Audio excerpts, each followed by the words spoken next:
Good morning, students. Today we are going to study remaining part of chapter 10, reaching the age of adolescence. तो पिछले period में हमने पढ़ लिया था कि एडोलेसेंस क्या होता है. तो एडोलेसेंस का मतलब क्या है? जब बॉडी में रिप्रोडक्टिव मैच्योरिटी आ जाती है या रिप्रोडक्टिव मैच्योरिटी आना स्टार्ट होता है, उस स्टेज को हम एडोलेसेंस कहते हैं. और ये कब कौन से एज से स्टार्ट होती है? 11 ईयर्स से स्टार्ट होती है और 18 to 19 ईयर्स तक चलती है. साथ ही साथ हमने पढ़ लिया था कि प्यूबर्टी के दौरान बॉडी में किस तरीके के दूसरे चेंजेस आते हैं. और पहला चेंज क्या था? Increase in height. हाइट में किस तरीके से बदलाव आता है, हाइट बढ़ जाती है. अब हम पढ़ेंगे change in body shape. Have you noticed that boys in your class have broader shoulders and wider chest? आपने देखा होगा कि जूनियर क्लास के कंपेयर में आपके क्लास के लड़कों के जो शोल्डर होते हैं और चेस्ट हैं वो ज़्यादा चौड़े होते हैं. This is because they have entered the age of puberty, when shoulders generally broaden as a result of growth. Growth के परिणाम स्वरूप उनके जो शोल्डर्स हैं वो कैसे हो जाते हैं? चौड़े होने लगते हैं. In girl the region below the waist become wider. और गर्ल में वेस्ट के नीचे का जो पार्ट है वो ज्यादा चौड़ा होने लगता है. In boys the muscles of the body grow more prominently than in the girl. Girl की अपेक्षा बॉयज के मसल्स भी ज्यादा ग्रो होते हैं. The changes occurring in adolescent boys and girls are different. तो बॉयज और गर्ल्स में होने वाले जो बदलाव हैं वो दोनों में अलग अलग तरीके के होते हैं. Voice change. Did you notice that sometimes the voice of some of the boys in your class cracks? At puberty, the boys' voice or larynx begin to grow. Puberty के दौरान जो बॉयज बॉक्स हैं वो बहुत ज़्यादा grow हो जाता है. बॉयज में कुछ ज़्यादा ही ग्रो हो जाता है. The growing boys box in boys can be seen as protruding part of the throat called Adam apples. So boys में जो उनका कंठ है वो उस कंठ के मसल जो हैं वो कुछ ज्यादा ग्रो हो जाते हैं जिससे कि वो उभर के बाहर दिखने भी लगते हैं, जिसे हम क्या कहते हैं? Adam's apple. लेकिन लड़कियों में ये ज्यादा जो है मसल्स जो है ज्यादा ग्रो नहीं होते हैं. बॉयज के कंपेयर में ये वॉइस बॉक्स उनका जो है स्मॉल साइज का होता है जिसकी वजह से वो नहीं दिखाई पड़ता. Generally girls have high pitched voice. Girls की आवाज कैसी रहती है?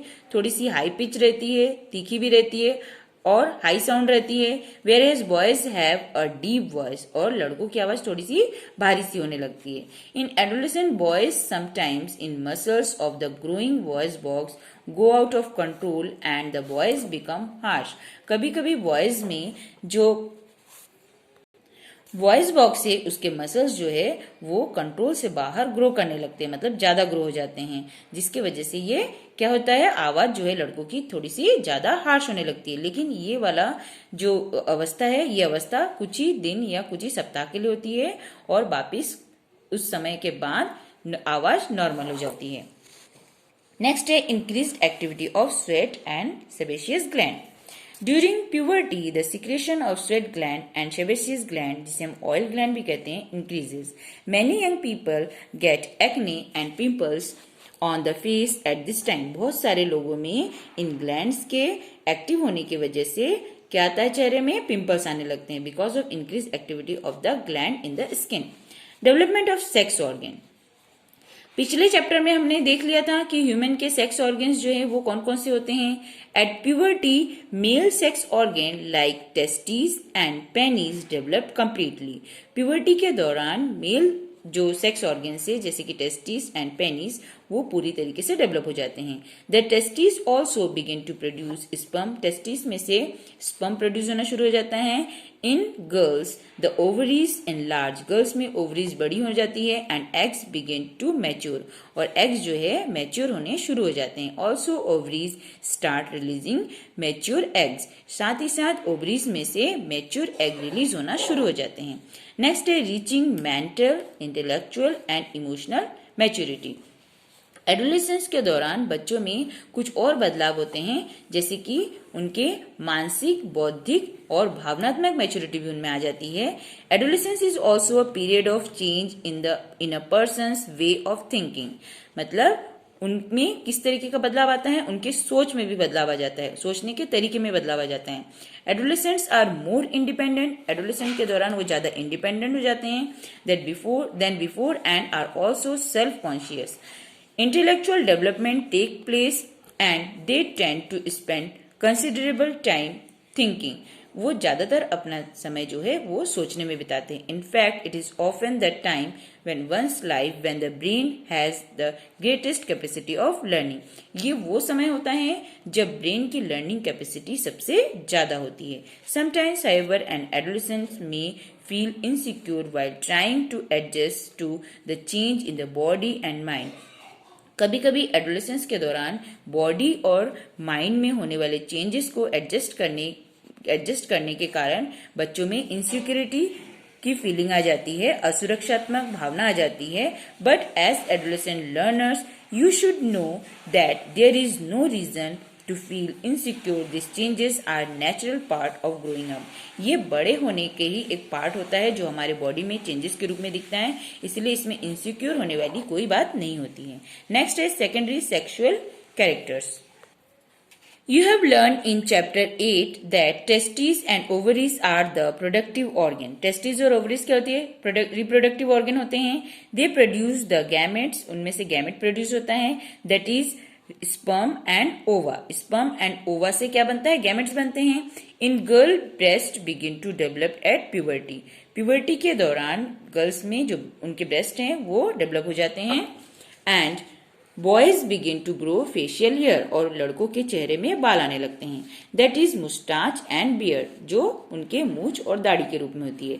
As this feature help to distinguish the male from the female, जिसके कारण हम लड़के और लड़कियों में अंतर कर पाते हैं। They are called secondary sexual characters, इन्हें हम सेकेंडरी सेक्सुअल कैरेक्टर्स कहते हैं।